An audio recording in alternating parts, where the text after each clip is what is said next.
지금 저보고 한국 특집 다큐를 만들라고요? 못하겠는데요. 여기 미국 저명한 방송사의 한 PD가 머리끝까지 화가 난 채 작가를 향해 손가락질을 하고 있습니다. 어떻게 미국의 방송사에서 한국 같은 나라를 위해 프로그램을 만들 수 있냐며 욕설을 서슴지 않는데요. 무슨 사연 때문에 이 PD가 그렇게 한국을 욕하며 분노하는 것인지 한번 들어보겠습니다. 안녕하세요. 저는 CNN의 수석 PD 마이클 스톤입니다. 저는 지난 15년간 CNN에서 일하며 3번의 에미상을 수상했고 월드 인포커스 시리즈로 피바디상을 받은 바 있습니다. 특히 사회변화와 혁신을 다루는 다큐멘터리 제작에 전문성을 가지고 있죠. 아랍 스프링을 다룬 제 다큐멘터리는 CNN 역사상 가장 높은 시청률을 기록했고 실리콘밸리의 기술 혁신을 다룬 시리즈는 IT 업계에 큰 반향을 일으켰습니다. 그런데 최근 저는 방송사로부터 한국 특집 다큐멘터리 제작 지시를 받았습니다. 솔직히 말씀드리면 처음에는 정말 황당무계했습니다. 한국이라고? 왜 하필 한국?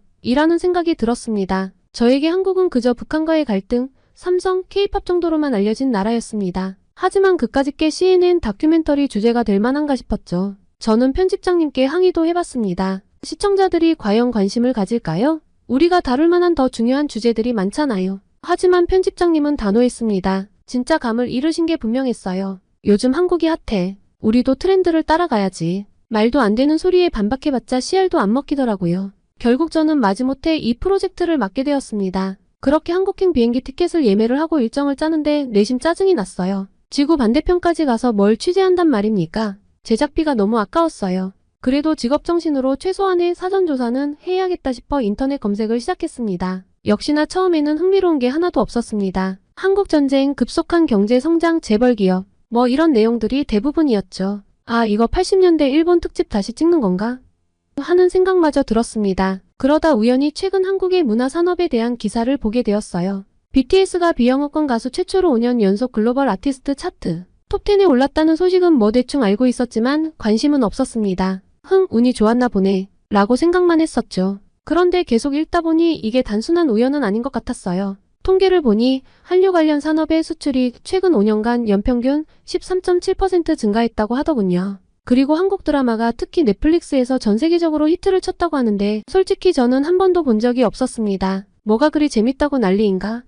하는 의구심이 들었어요. 믿을 만한 자료인가? 싶었습니다. 이어서 경제 분야를 보니 한국의 조선업계가 전 세계 선박 발주량의 37%를 수주했다는 거예요. 아, 이것도 믿기 힘들어서 출처가 어딘지 보았는데 영국 BBC였습니다. 평정심을 찾고 계속 읽어보았어요. GDP의 90%가 제조업이라니 그 작은 나라에서 무슨 일이 일어난 거지? 이것 외에도 AI 분야에서도 한국이 급부상하고 있다는 둥? 미국, 중국에 이어 세계 3위 AI 강국이라는 둥? 어떻게 미국과 이름을 나란히 할 수 있는지 이상했습니다. 아무리 그래도 우리나라 실리콘밸리 기업들을 따라올 수 있겠어? 라는 생각이 들었어요. 하지만 이렇게 조사를 하면 할수록 제 마음속에는 혼란이 가중되었습니다. 한편으로는 이 정도면 볼 게 있을지도 모르겠다는 생각이 들면서도 다른 한편으로는 이 모든 게 과장된 거 아닐까?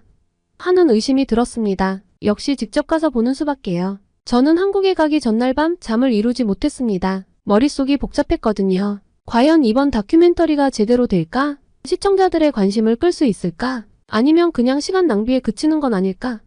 이런 생각들이 꼬리에 꼬리를 물고 이어졌거든요. 결국 저는 스스로에게 타협안을 제시했습니다. 일단 가서 보자. 정말 볼 게 없다면 그냥 관광명소나 찍고 오면 되지 뭐. 이렇게 생각하니 마음이 조금은 편해졌죠. 비행기에 오르면서 저는 다시 한 번 제 여권을 확인했습니다. 서울행이라니 내가 정말 가는 건가?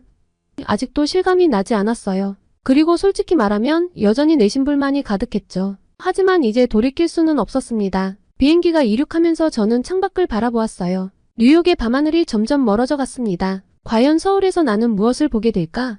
저는 미지의 여정을 시작한 거나 다름없었어요. 오랜 시간의 비행 끝에 드디어 인천국제공항에 도착했습니다. 비행기에서 내리자마자 느낀 건 생각보다는 깨끗하네 였습니다. 그리고 규모가 굉장하더군요. 하지만 곧바로 A공항이야 당연히 깨끗하겠지 라고 자기 합리화를 했죠. 그리고 입국 심사대로 향하는 동안 열심히 두리번거리며 주변을 살펴봤습니다. 사방에 설치된 최첨단 시스템들이 눈에 띄었어요. AI 로봇들이 곳곳에 돌아다니고 있었고 직원들의 친절함도 인상적이었어요. 솔직히 말해서 조금 당황스러웠습니다. 이게 정말 아시아의 공항 맞나? 하는 생각이 들었거든요. 질서있고 깔끔하고 입국 수속도 어찌나 빠르던지 미국보다 시간을 많이 아낄 수 있었어요. 그렇게 수속을 마치고 수화물을 찾으러 가는 길에 화장실에 들렀는데 이게 또 놀라움의 연속이었습니다. 깨끗함은 물론이고 첨단 기술이 적용된 변기, 세면대, 심지어 화장실 문에 붙은 전자 디스플레이로 사용 여부를 알려주더라고요. 화장실에까지 이런 걸 왜 쓰지? 라는 반박이 하고 싶었지만 저는 한국이 효율적인 나라라는 것에 인정할 수밖에 없었습니다. 그리고 공항에서 나와 서울 시내로 향하는 길에 차창 밖 풍경이 계속 제 눈을 사로잡았습니다. 고층 빌딩들이 즐비한 현대적인 도시 경관은 솔직히 뉴욕이 떠올랐거든요. 이게 정말 한국인가? 하는 의문이 계속 들었습니다. 우리는 호텔에 도착해 짐을 풀고 잠시 쉬고 있었어요. 그러다 갑자기 배가 고파져 동료 PD인 톰과 함께 편의점에 가기로 했죠. 밤이 늦었지만 한국의 치안이 좋다고 들어서 한번 나가보았습니다. 호텔에서 나올 때까지도 솔직히 조금 겁에 질려 있었어요. 미국에선 이 시간에 나갔다가 운이 나쁘면 큰일 나거든요. 하지만 실제로 거리에 나와보니 우리의 예상을 훨씬 뛰어넘는 광경이 펼쳐졌습니다. 새벽 1시가 가까워오는 시간인데도 거리는 여전히 활기찼고 한국인들은 여유롭게 돌아다니고 있더라니까요. 편의점에 들어가자 또 다른 놀라움이 기다리고 있었습니다. 사람들이 편의점 테이블에 먹던 음식과 핸드폰을 놓고 화장실에 다녀오는 거예요. 그건 진짜 경악스러웠어요. 톰과 저는 서로를 바라보며 어안이 벙벙해졌습니다. 뉴욕에서였다면 1분도 안 돼서 모든 게 사라졌을 텐데 말이죠. 당연히 이건 뭔가 이상한데 라는 생각이 들었어요. 혹시 우리가 본 게 특별한 우연한 경우인 걸까요? 아니면 정말 한국은 이렇게 안전한 나라인 걸까요? 의심이 가시질 않았습니다. 결국 호기심을 참지 못하고 저는 번역기 어플을 켠 채 편의점 직원에게 다가갔습니다. 저기요, 잠깐 물어봐도 될까요? 저의 질문에 직원은 번역기를 쳐다보았습니다. 네, 무엇을 도와드릴까? 우린 계속 어플로 대화를 했어요. 방금 봤는데 손님들이 물건을 그냥 놓고 화장실에 가더라고요. 이렇게 해도 괜찮나요? 직원은 의아한 표정으로 대답했습니다. 네? 아, 그거요? 당연히 괜찮죠. 다들 그렇게 하는데요. 혹시 물건이 없어지거나 하진 않나요? 글쎄요. 제가 일하는 동안 그런 적은 없었어요. 뭐 가끔 실수로 다른 사람 물건을 가져가는 경우는 있지만 그럴 때는 금방 가져다 주시더라고요. 톰과 저는 서로를 쳐다보며 어안이 벙벙했습니다. 그런데 직원이 그때 다시 말했어요. 한 번 본 적은 있어요. 그럼 그렇지. 저는 생각했는데 이어서 보여진 대답들은 놀라웠습니다. 외국인들이 훔쳐가더라고요. 라는 문장이 제 뒤통수를 치는 듯 했어요. 그렇게 신선한 충격을 안고 호텔로 돌아가는데 톰이 말했습니다. 마이클, 이건 마치 영화 세트장 같아. 너무 완벽해서 오히려 이상하지 않아? 제 말에 톰도 동의했죠. 맞아, 톰. 뭔가 속고 있는 것 같은 기분이야. 내일 좀 더 자세히 알아봐야겠어. 그렇게 다음날 아침 우린 서울 시내로 취재를 나갔습니다. 광화문 광장에서 점심시간을 즐기는 한 직장인을 만나 이야기를 나눴어요. 안녕하세요. CNN에서 왔습니다. 잠깐 인터뷰 가능할까요? 네, 괜찮습니다. 무엇이 궁금하신가요? 그는 영어가 아주 유창했습니다. 어제 밤늦게 거리를 다녀봤는데 생각보다 안전해 보이더라고요. 실제로 그런가요? 그는 웃으며 대답했습니다. 네, 굉장히 안전하죠. 제 여자친구도 밤늦게 혼자 다니는데 전혀 문제 없어요. 혹시 특별한 이유가 있을까요? 제 말에 그는 잠시 생각하더니 말했어요. CCTV가 많은 것도 있고 경찰들도 열심히 순찰하고요. 그리고 뭐랄까 우리 시민들도 서로 조심하고 배려하는 문화가 있어서 그런 것 같아요. 그의 대답은 동양의 매너는 시끄럽고 비신사적일 것이라는 제 편견을 깨주는 대답이었습니다. 솔직히 충분히 증명은 됐잖아요. 인터뷰를 마치고 톰이 저에게 말했어요. 마이클, 너 이거 믿어?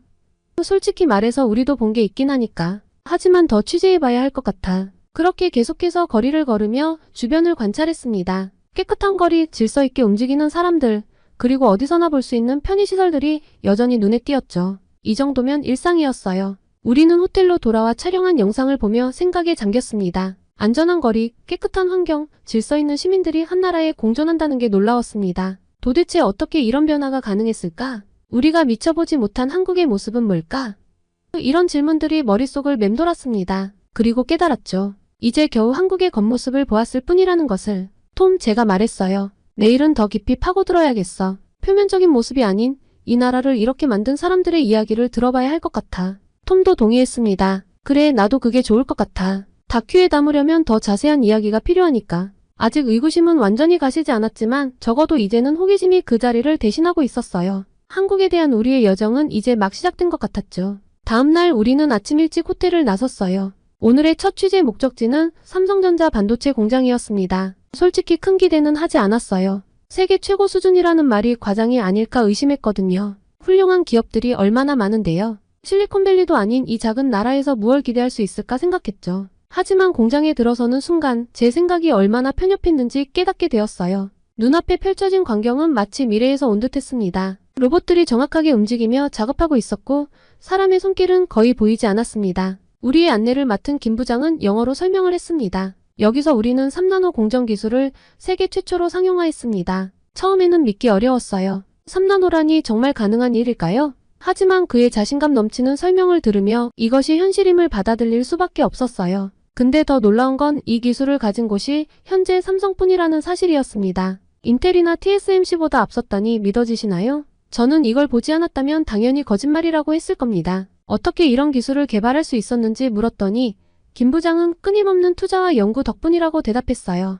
도대체 어떻게 투자했고 어떻게 연구한 걸까요? 정말 대단했습니다. 그렇게 공장 투어를 마치고 나오면서 저는 제가 알던 세상이 완전히 뒤집어진 것 같은 기분이 들었습니다. 한국이 정말 IT 강국이라는 말이 과장이 아니었구나 싶었죠. 미국만이 세계 강국이라는 것에 갇혀있다면 아주 무서운 생각일 것입니다. 점심을 먹으러 가는 길에 우연히 한 카페를 발견했어요. 그런데 이 카페가 또 하나의 놀라움을 안겨주었습니다. 무인 카페라고 하더라고요. 우리는 의사소통이 불가능해 먹지 못할 거라 생각했는데 이게 또 영어나 일본어, 중국어로까지 매뉴얼이 있었습니다. 진짜 디테일에 미친 나라란 생각밖에 들지 않더군요. 그때 옆자리의 젊은이에게 번역기로 말을 걸었는데 또 영어를 하더라고요. 한국은 못하는 게 뭔가 싶었습니다. 이런 기술이 한국에서는 이미 일상이 되어가고 있다는 걸 알게 되었어요. 그는 AI 관련 스타트업에서 일한다고 했습니다. 한국의 젊은이들이 이런 변화를 어떻게 받아들이는지 물었더니 그는 우리는 변화에 빠르게 적응하는 편이에요. 새로운 기술을 두려워하기보다는 어떻게 활용할지 고민하죠.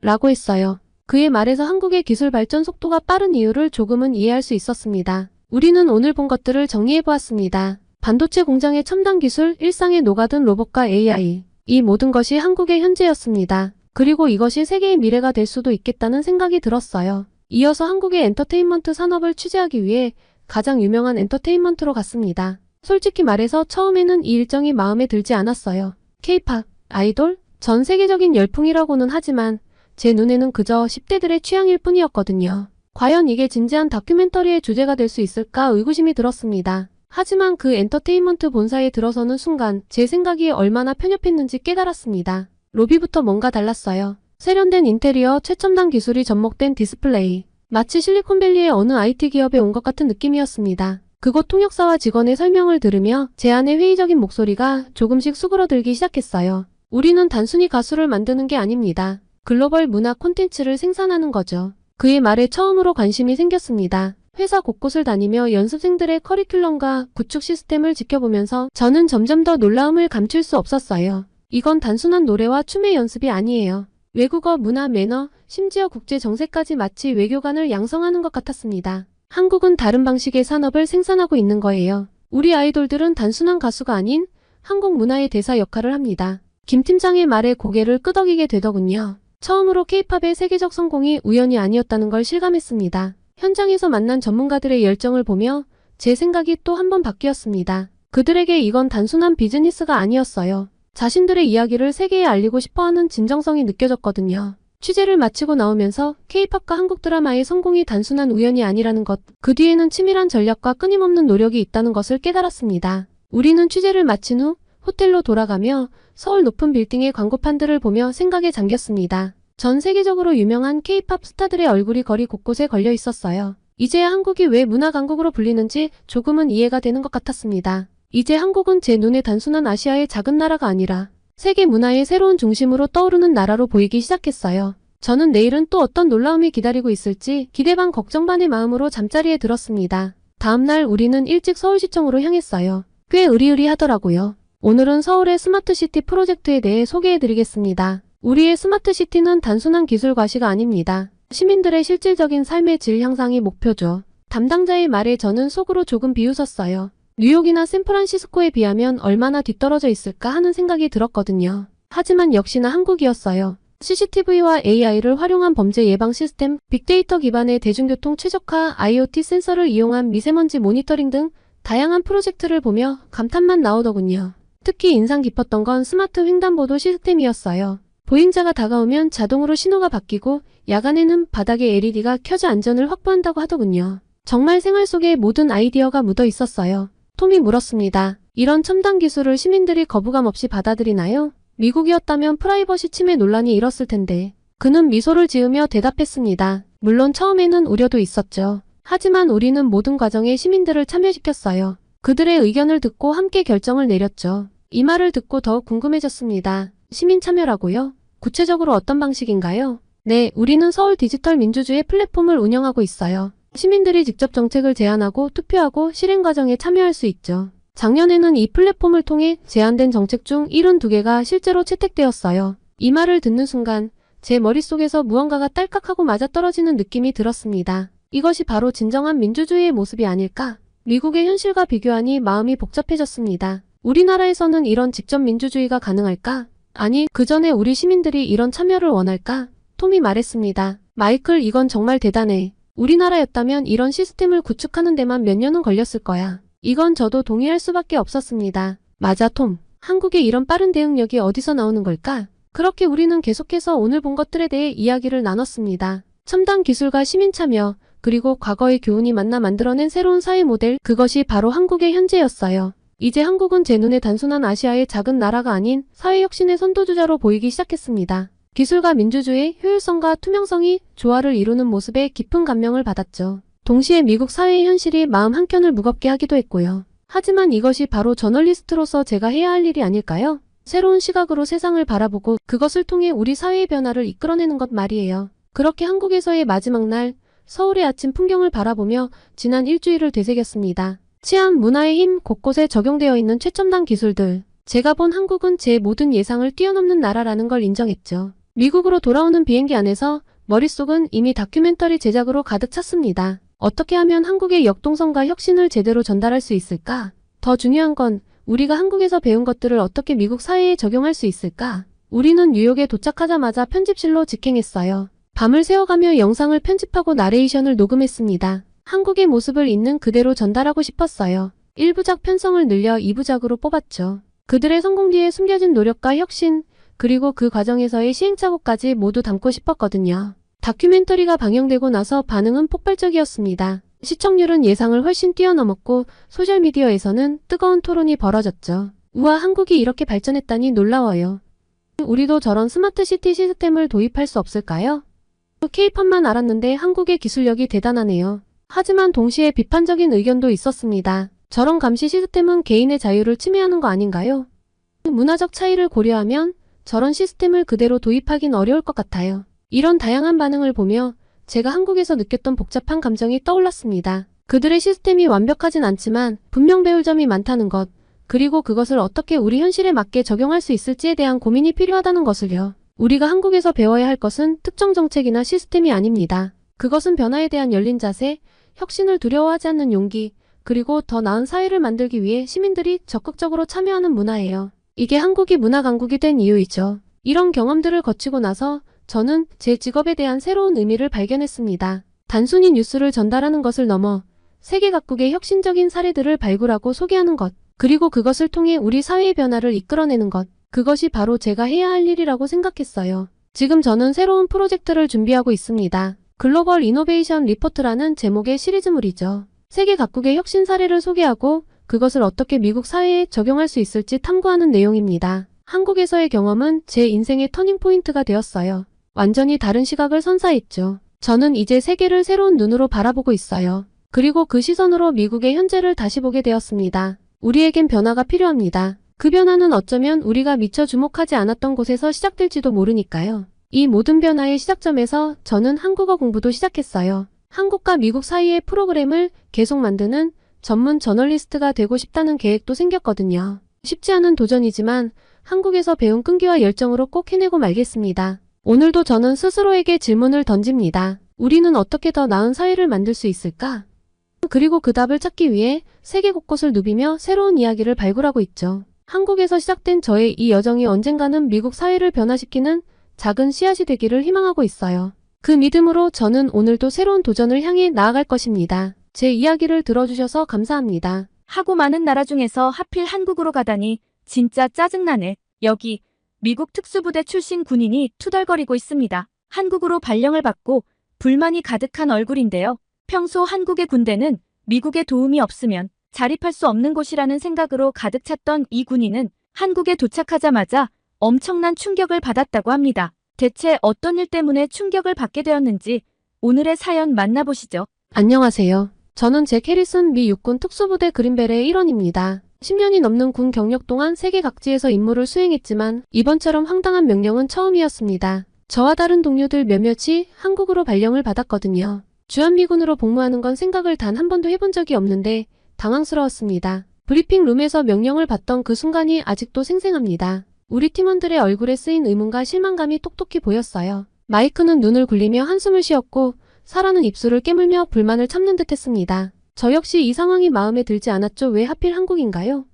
제가 물었습니다. 상관은 날카로운 눈빛으로 나를 쳐다보며 대답했어요. 상부의 결정사항이다. 더 이상의 질문은 없길 바란다. 그리고 가게 되면 한미합동훈련이 진행될 거니까 빠르게 적응하는데 최선을 다하고. 그 말에 저는 입을 다물 수밖에 없었지만 마음속으로는 여전히 의문이 가득했습니다. 우리는 세계 최강의 군대 아닌가? 저는 그동안 이라크, 아프가니스탄에서 수많은 작전을 성공적으로 수행해왔습니다. 그런 우리가 왜 한국 같은 작은 나라를 도와줘야 할까? 이런 생각이 꼬리에 꼬리를 물고 이어졌어요. 어쨌든 발령을 받았으니 어쩔 수 없었습니다. 우선 준비 기간 동안 한국에 대해 조사를 해봤어요. 그런데 별로 인상 깊은 게 없었습니다. K-팝이나 드라마 같은 문화 콘텐츠가 유명하다는 건 많은데 군사력에 대해서는 제대로 된 정보를 찾기가 어려웠죠. 하기사 군사력이 약하니 주한미군을 두고 있겠지 하고 중얼거리며 검색을 멈췄습니다. 어차피 가보면 알게 될 테니까요. 출발 전날 밤 부대 동료들과 술자리를 가졌어요. 모두들 한국행에 대해 불만을 토로했습니다. 차라리 유럽이나 중동으로 갔으면 좋았을 텐데 마이크가 한탄했죠.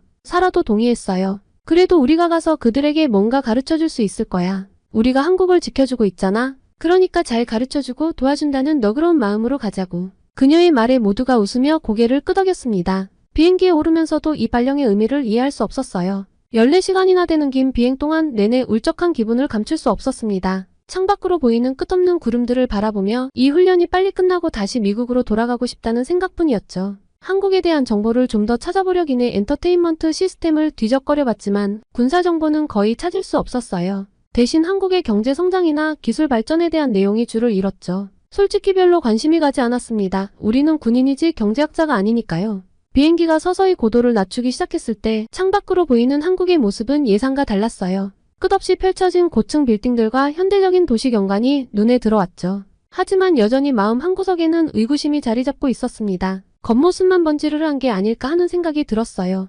인천국제공항에 착륙하기 직전 저는 팀원들에게 마지막으로 당부의 말을 전했습니다. 우리는 세계 최강의 특수부대다. 그들에게 우리의 실력을 보여주자. 모두가 고개를 끄덕이며 동의했어요. 우리의 자부심은 여전히 높았고 한국군을 가르쳐줄 준비가 되어 있었죠. 비행기 문이 열리고 한국의 공기가 느껴지는 순간 왠지 모를 긴장감이 몰려왔어요. 이제부터 시작될 한국에서의 경험이 어떨지 솔직히 궁금해지기 시작했습니다. 하지만 여전히 내 마음 한켠에는 어차피 큰 기대는 하지 말자는 생각이 자리 잡고 있었죠. 입국장으로 향하는 동안 주변을 둘러보니 공항의 규모가 생각보다 크다는 걸 느꼈어요. 하지만 여전히 미국의 공항들과 비교하며 평가절하하려는 마음이 들었습니다. 겉만 번지르르 하겠지라는 생각을 지울 수 없었고요. 입국 수속을 밟으면서도 계속해서 주변을 관찰했습니다. 직원들의 영어 실력이 꽤 훌륭하다는 점에서 조금 놀랐지만 여전히 큰 감흥은 없었어요. 이 정도야 당연하지라는 생각이 들었죠. 짐을 찾고 나와 대기실로 향하는 동안 팀원들과 작은 대화를 나눴습니다. 생각보다 깨끗하네. 마이크가 말했어요. 사라도 동의하며 그래도 우리나라만은 못해라고 덧붙였죠. 저 역시 고개를 끄덕이며 동의했습니다. 하지만 그때까지만 해도 우리는 몰랐어요. 이 여행이 우리의 모든 편견과 고정관념을 완전히 뒤집어 놓을 거라는 사실을요. 인천국제공항은 그저 시작에 불과했다는 것을 말입니다. 앞으로 펼쳐질 놀라운 경험들이 우리를 기다리고 있었어요. 한국에 도착해 인천국제공항의 입국장을 빠져나오는 순간 저와 동료들 눈앞에 펼쳐진 광경은 우리의 예상을 완전히 뒤엎었습니다. 인천국제공항의 규모와 현대적인 시설에 우리 모두 입이 떡 벌어졌죠. 천장까지 높이 뻗은 유리창을 통해 쏟아지는 자연광, 반짝이는 대리석 바닥, 그리고 끝없이 이어지는 세련된 시설들이 가득했습니다. 이건 분명 우리가 상상했던 아시아의 작은 나라 공항과는 거리가 멀었어요. 이게 정말 공항이야? 마이크가 놀란 목소리로 중얼거렸습니다. 사라도 고개를 끄덕이며 미국 공항보다 더 크고 깨끗해 보이는데 라고 했어요. 저 역시 눈을 크게 뜨고 주변을 둘러보았죠. 우리 셋 모두 믿기지 않는 표정으로 서로를 바라보았습니다. 그때 우리를 맞이하러 나온 한국 측 관계자인 김현우 씨가 유창한 영어로 우리를 반겼어요. 미국에서 오신 특수부대 여러분 환영합니다. 마이크가 먼저 입을 열었습니다. 와, 이 공항 정말 크네. 잠깐 둘러봐도 될까요? 김현우 씨는 미소를 지으며 고개를 끄덕였습니다. 물론이죠. 시간이 충분합니다. 공항 구경하실 때 제가 안내해 드릴게요. 우리는 천천히 공항 내부를 걷기 시작했습니다. 그때 사라가 갑자기 걸음을 멈추더니 무언가를 가리켰어요. 저게 뭐죠? 엄청 빠르게 움직이는데 김현우 씨가 설명했습니다. 아, 저건 자동 수화물 처리 시스템이에요. 시간당 54,000개의 수화물을 처리할 수 있답니다. 우리 모두 놀란 표정을 지었죠? 마이크가 물었어요. 와, 정말요? 그렇게 많이요? 네, 맞아요. 김현우 씨가 대답했습니다. 효율성을 높이기 위해 계속 개선하고 있죠. 우리는 계속 걸어가다가 갑자기 마이크가 뭔가를 발견하고 흥분한 목소리로 외쳤습니다. 저게 뭐예요? 기차 같은데? 김현우 씨가 웃으며 설명했어요. 맞아요. 저건 공항 내 무인 셔틀 열차예요. 터미널 간 이동을 빠르게 해주죠. 사라가 궁금해하며 물었습니다. 그럼 이건 자동으로 움직이나요? 네, 맞습니다. 김현우 씨가 대답했어요. 완전 자동화 시스템으로 운영되고 있어요. 그리고 영화관도 있고요. 마이크가 놀라서 물었어요. 영화관이요? 공항에요? 맞습니다. 긴 대기 시간을 즐겁게 보내실 수 있도록 다양한 시설을 갖추고 있죠. 저건 병원 아닌가요? 공항 안에 병원이 있다니 너무 신기한데요. 이어진 질문에 김현우 씨가 설명했습니다. 맞아요. 저건 공항 내 의료센터예요. 24시간 응급 의료 서비스를 제공하고 있죠. 나도 놀라서 물었습니다. 정말요? 그럼 여기서 진료도 받을 수 있나요? 물론이죠. 김현우 씨가 대답했어요. CT 스캐너, 엑스레이 기계, 심지어 작은 수술실까지 갖추고 있답니다. 마이크가 궁금해하며 물었습니다. 와, 대단하네요. 그럼 이런 시설을 실제로 사용한 적도 있나요? 김현우 씨는 고개를 끄덕이며 대답했어요. 네, 물론이죠. 얼마 전에도 외국인 관광객이 심장마비로 쓰러졌는데 여기서 응급처치를 받고 목숨을 건졌답니다. 그의 말에 이런 시설이 생각보다 더 체계적이고 전문적으로 사람의 생명을 구하는 데 쓰인다는 사실에 깊은 인상을 받았어요. 저는 우리를 태우러 온 차를 기다리면서 저는 문득 이번 주한미군 발령에 대한 기대감이 생기기 시작했습니다. 과연 한국군은 어떨지 정말 궁금해졌죠. 우리가 우습게 봤던 이 나라에서 배울 것이 정말 많을 것 같다는 생각이 들었습니다. 미군에 대한 특혜도 많다고 들었고요. 차에 오르면서 김현우 씨가 말했어요. 앞으로 여러분들이 머물 관사로 가겠습니다. 내일부터 본격적인 훈련이 시작될 거예요. 그의 말에 우리는 고개를 끄덕였습니다. 이제는 더 이상 귀찮은 임무가 아니라 흥미진진한 도전으로 느껴졌어요.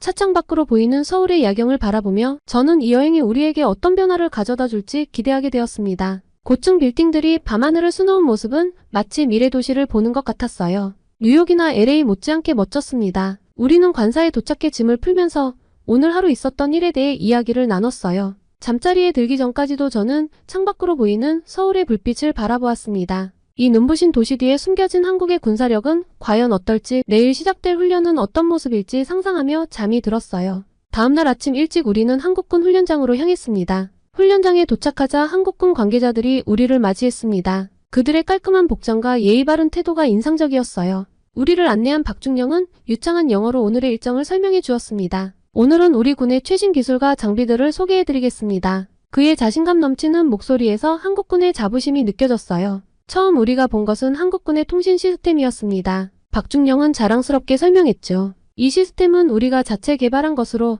어떤 지형에서도 안정적인 통신이 가능합니다. 시연을 지켜보면서 저는 우리 군의 통신 장비와 비교하지 않을 수 없었습니다. 놀랍게도 한국의 시스템이 더 빠르고 안정적으로 보였어요. 이것은 부정할 수 없는 사실이었습니다. 실시간으로 고화질 영상을 주고받는 모습을 보며 저는 우리 장비의 한계를 떠올렸습니다. 다음으로 우리는 한국군의 무인 정찰기를 보게 되었는데 작고 가벼워 보였지만 성능은 놀라웠어요. 이 드론은 24시간 연속 비행이 가능하며 고해상도 영상을 실시간으로 전송할 수 있습니다. 박중령의 설명을 들으며 저는 우리 군에도 이런 장비가 있으면 좋겠다는 생각이 들었습니다. 특히 야간 투시 능력과 열감지 센서의 정확도는 정말 인상적이었어요. 그러나 진짜 충격은 그 다음이었습니다. 박중령이 우리를 거대한 경납고로 안내했을 때 우리 모두의 입에서 탄성이 터져나왔어요. 그곳에는 현무5라고 불리는 미사일이 있었죠. 이 미사일은 우리가 최근에 개발한 것으로 정확도와 파괴력 면에서 세계 최고 수준입니다. 박중령의 설명을 들으며 저는 미국의 미사일 기술과 비교하고 있었습니다.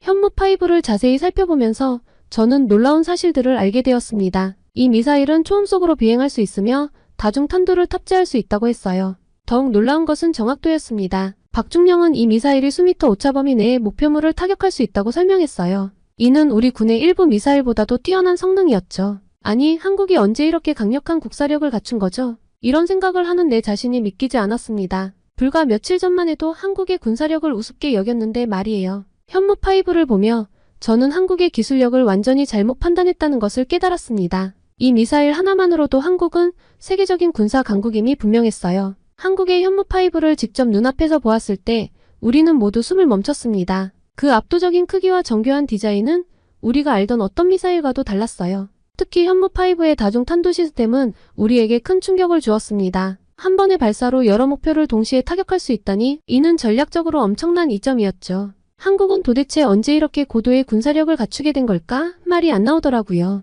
한국 기술진이 자체 개발했다는 사실에 우리는 자존심이 상하게도 그저 경외심을 느낄 수밖에 없었습니다. 현무5의 정확도와 사거리에 대한 설명을 들었을 때 우리는 서로를 바라보며 놀란 표정을 감추지 못했어요. 이 미사일 하나만으로도 한국의 방위력이 얼마나 강력한지 실감할 수 있었습니다. 이어서 박중령은 계속해서 한국군의 다른 첨단 장비들을 소개했습니다. 레이저 유도 포탄, 전자전 장비, 그리고 첨단 전투복들을 설명했습니다. 모두 우리의 예상을 뛰어넘는 수준이었어요. 특히 전투복에 내장된 생체 신호 모니터링 시스템은 정말 인상적이었습니다. 이 시스템은 전투원의 생체 신호를 실시간으로 감지하고 위험 상황을 즉시 알려준다고 했어요. 이런 기술이 있다면 전장에서 얼마나 많은 생명을 구할 수 있을지 상상이 되더군요. 그리고 한국군 장교들과 대화를 나누면서 저는 한국군의 높은 교육 수준과 전문성에 놀랐습니다. 많은 장교들이 미국에서 유학한 경험이 있었고 국제 정세에 대한 깊은 이해를 가지고 있었어요. 그들의 영어 실력도 훌륭했습니다. 한 장교는 중동 정세에 대해 나보다 더 상세히 알고 있었고 다른 장교는 최신 군사 전략에 대해 열띤 토론을 펼쳤죠.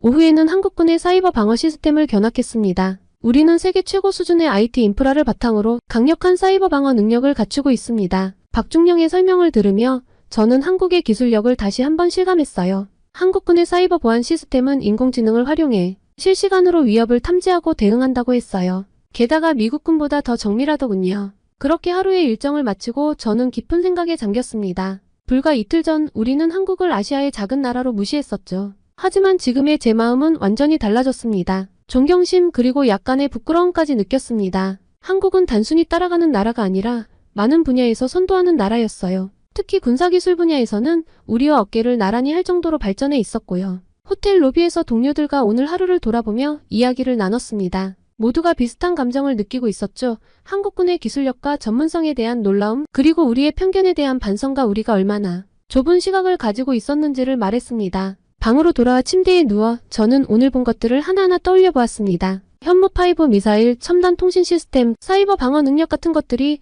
우리가 알고 있던 한국의 이미지와는 너무나 달랐어요. 한국은 단순히 경제 강국이 아니라 군사기술 분야에서도 세계를 선도하는 국가였습니다. 이런 사실을 몰랐던 우리의 무지가 부끄러워졌어요. 문득 궁금해졌습니다. 우리가 한국에 대해 모르는 것이 얼마나 더 많을까? 이런 생각을 하니 앞으로의 훈련이 더욱 기대되기 시작했어요. 우리가 배울 수 있는 것이 훨씬 더 많을 것 같다는 예감이 들었죠. 한국군의 훈련 방식, 전략, 그리고 그들의 군사, 철학까지 모두 새롭게 아마도 직접 경험하지 않으면 이해하기 힘들 겁니다. 이틀 만에 이렇게 크게 바뀐 저의 생각들을 정리하며 나는 앞으로의 훈련이 더욱 기대되기 시작했습니다. 한국은 우리에게 더 많은 것을 보여줄 준비가 되어 있는 것 같았고 우리는 이제 그것을 받아들일 준비가 되어 있었어요. 이 경험이 우리 군에 어떤 영향을 미칠지 그리고 우리가 어떻게 변화할지 궁금해졌습니다. 새벽 4시 우리는 한국 특수부대의 훈련에 본격적으로 동참하기 위해 기상했습니다. 아직 어둠이 가시지 않은 시간 한국군 훈련장으로 향하는 길에 나는 약간의 긴장감을 느꼈어요. 우리가 세계 최고의 특수부대라고 자부해왔지만 지난 이틀간의 경험으로 한국군에 대한 기대가 높아져 있었거든요. 훈련장에 도착하자마자 우리는 한국 특수부대원들과 합류했습니다. 그들의 눈빛에서 강인함과 결의가 느껴졌어요. 박중령이 우리에게 설명했습니다. 오늘은 우리의 일상적인 훈련 일정을 함께 하게 될 겁니다. 준비되셨나요? 처음에 훈련은 극한의 체력 단련으로 시작됐습니다. 20km 행군을 시작으로 각종 장애물 코스와 전투 시뮬레이션이 이어졌어요. 놀라웠던 건 한국 군인들의 끈기와 인내심이었습니다. 힘든 훈련 중에도 그들의 얼굴에서는 포기의 기색을 찾아볼 수 없었죠. 특히 인상 깊었던 건 극기 훈련이라 불리는 과정이었습니다. 추운 계곡물에 장시간 머무르며 정신력을 단련하는 훈련이었는데 한국 군인들은 마치 고통을 즐기는 듯한 표정으로 임했어요. 저도 이 훈련에 참여했지만 20분도 채 버티지 못하고 나왔습니다. 반면 한국 군인들은 1시간 넘게 물속에 있었죠. 어떻게 저렇게 오래 버틸 수 있는 거죠? 내가 물었습니다. 옆에 있던 한국군 상사가 대답했어요. 우리에겐 이게 단순한 훈련이 아닙니다. 국가를 지키겠다는 사명감으로 하는 거죠. 그의 말에 나는 깊은 감동을 받았습니다. 그들에겐 이 모든 게 국가를 위한 헌신이었던 거예요. 그리고 점심시간에 우리는 한국군의 전투식량을 먹어볼 기회를 가졌습니다. 놀랍게도 그 맛이 꽤 좋았어요. 미국 전투식량보다 훨씬 맛있어서 우리끼리 눈빛을 교환하는데 박중령이 설명을 덧붙였습니다. 이건 단순한 식량 공급이 아니라 군인들의 사기를 높이는 수단이기도 합니다. 작은 부분까지 군인들을 배려하는 모습에 감탄했습니다. 이어진 오후 훈련은 더욱 강도 높았어요. 실전을 방불케 하는 시가전 훈련이 이어졌고 우리는 한국군과 함께 팀을 이뤄 임무를 수행했습니다. 그들의 팀워크와 전술 운용 능력은 정말 대단했어요. 특히 의사소통 없이도 서로의 의도를 파악하고 움직이는 모습은 오랜 시간 함께 훈련한 결과임을 느낄 수 있었죠. 그때였습니다. 건물 사이를 빠르게 이동하던 중 내 동료 마이크가 갑자기 비명을 지르며 쓰러졌습니다. 급하게 달려가 보니 그의 다리에서 피가 흐르고 있었어요. 아마도 날카로운 금속 조각에 다리를 긁힌 것 같았습니다. 우리는 몹시 당황했지만 재빨리 응급처치를 시작했습니다. 그런데 놀라운 일이 벌어졌어요. 한국군 의무병이 눈 깜짝할 사이에 나타나 마이크의 상처를 살폈습니다. 그의 움직임은 신속하고 정확했죠. 대퇴부 근육 손상입니다. 즉시 치료가 필요합니다. 그의 말에 우리는 잠시 주춤했어요. 이런 상황에서 보통은 응급처치 후 훈련을 중단하고 병원으로 이송하는 것이 일반적인 절차였거든요. 하지만 한국군의 대응은 달랐습니다. 그들은 즉시 현장에 이동식 의료 장비를 가져왔어요. 놀랍게도 그것은 마치 작은 이동식 수술실 같았습니다. 이건 우리가 최근에 개발한 전장용 응급의료 시스템입니다. 현장에서 바로 치료할 수 있어요. 박중령이 설명했어요. 의료진은 신속하게 마이크의 상처를 소독하고 치료하기 시작했습니다. 그들이 사용하는 장비와 기술은 우리가 본 적 없는 것들이었어요. 레이저를 이용한 지혈장치, 3D 프린팅 기술을 활용한 맞춤형 붕대, 그리고 나노 기술을 적용한 항생제 주사까지 첨단 기술의 결정체였습니다. 이런 장비들은 우리 군에서 자체 개발한 거예요. 전장에서의 신속한 치료와 복귀를 목표로 만들어졌죠. 한 군의관이 설명해 주었습니다. 저는 그 말을 듣고 깊은 감명을 받았어요. 그들은 단순히 치료하는 것을 넘어 군인들이 최대한 빨리 임무에 복귀할 수 있도록 모든 것을 고려하고 있었던 거예요. 놀랍게도 30분도 채 지나지 않아 마이크의 치료가 거의 끝나가고 있었습니다. 이제 곧 움직일 수 있을 거예요. 하지만 오늘은 무리하지 말고 쉬는 게 좋겠습니다. 군의관의 말에 마이크는 오히려 아쉬워하는 표정을 지었습니다. 이 사건을 통해 우리는 한국군의 또 다른 면을 보게 되었습니다. 그들의 첨단 의료기술과 신속한 대응 능력은 정말 감탄할 만한 수준이었어요. 동시에 그들의 배려심도 느낄 수 있었습니다. 훈련 중 발생한 사고였지만 그들은 우리를 자신들이 동료처럼 대하며 최선을 다해 치료해 주었으니까요. 한국군의 강인한 정신력뿐만 아니라 그들의 첨단 기술과 효율적인 시스템까지 모든 면에서 우리가 배울 점이 많다는 걸 깨달았어요. 특히 의료 분야에서의 그들의 발전은 정말 놀라웠습니다. 이곳에 처음 도착했을 때 저는 얼마나 편견에 사로잡혀 있었는지 떠올랐습니다. 한국이라는 나라, 한국군에 대한 그 모든 오만한 생각들이 이제는 부끄럽게만 느껴졌습니다. 쉬는 시간에 저는 동료들과 이야기를 나누었습니다. 우리 군도 한국군처럼 변화해야 한다고 생각해. 우리는 각자 느낀 한국 훈련 정보들도 공유했습니다. 특히 기억에 남는 건 현무5 미사일이었죠. 그 미사일을 보며 느꼈던 경외감은 아직도 생생합니다. 우리도 저런 기술을 개발해야 해. 저는 중얼거렸고 옆자리의 마이크가 동의의 뜻으로 고개를 끄덕였습니다. 한국의 군사기술이 이렇게까지 발전해 있다는 사실이 아직도 믿기지 않았어요. 한국에서의 경험은 단순히 군사훈련을 넘어 우리의 세계관을 완전히 바꿔놓았어요. 우리가 작은 아시아 국가라고 무시했던 한국은 사실 많은 면에서 우리를 앞서가고 있었던 거예요. 그들의 첨단 기술, 효율적인 시스템, 그리고 강인한 정신력은 우리가 본받아야 할 모델이었습니다. 저는 한국군의 필승 정신이 떠올렸습니다. 그들에게 이 말은 단순한 구호가 아니었어요. 그것은 그들의 모든 행동과 사고방식에 깊이 뿌리박힌 철학이었죠. 우리도 저런 정신이 필요해 동료들에게 말했습니다. 단순히 임무를 수행하는 것을 넘어 국가를 위해 헌신하는 마음가짐 말이야. 한국군의 사이버 보안 시스템도 정말 인상적이었어. 사라가 말했죠. 우리도 그런 시스템을 구축할 필요가 있어. 현대 전쟁에서 사이버 공간의 중요성은 더욱 커질 테니까. 한국의 사이버 방어 능력은 정말 놀라웠어요. 한국은 이미 미래 전장을 대비하고 있었던 거죠. 그때 마이크가 자신의 다리를 가리키며 말했습니다. 의료기술도 잊지 말자고. 내가 직접 경험해봤지만 그들의 의료 시스템은 정말 대단해. 전장에서 신속하게 부상병을 치료하고 복귀시킬 수 있다니. 그의 말에 우리 모두 고개를 끄덕였어요. 한국군의 의료기술은 우리 군에도 큰 도움이 될 거라 확신했습니다. 앞으로 미국군과 한국군과의 정기적인 교류 프로그램에는 절대 빠지면 안 되겠어. 그리고 미국에서도 더 많은 인원이 참여해야겠고, 우리가 경험한 것처럼 직접 보고 느끼는 것만큼 효과적인 건 없으니까. 그의 제안에 우리 모두 동의했어요. 지속적인 교류를 통해 양국 군대가 함께 발전할 수 있을 거라는 확신이 다들 들은 거죠. 우리가 한국에 대해 완전히 잘못 알고 있었고 한국군에게서 배울 점이 정말 많다는 것, 특히 한국군의 기술력과 정신력은 우리 군이 본받아야 할 모델이라는 점을 우리 모두 인정할 수밖에 없었습니다. 본부로 향하는 길, 우리 셋은 서로를 바라보며 미소 지었습니다. 이제 우리에겐 새로운 시작이 기다리고 있었어요. 한국에서 배운 기술, 정신, 그리고 열정을 우리의 것으로 만들어 더 강한 군대, 더 나은 나라를 만들어 나가는 것. 그것이 바로 우리의 새로운 임무였습니다. 한국이라는 나라, 한국군과 협력하여 주한미군으로 주둔하는 동안 우리 특수부대 동료들은 더 발전할 것입니다. 한국이 우리에게 준 이 값진 교훈을 결코 잊지 않을게요. 고맙습니다, 한국. 저는 계속 앞으로도 한국의 군사력과 국방력에서 느낄 무궁무진한 것들을 기대하며 제 사연은 여기서 마치겠습니다.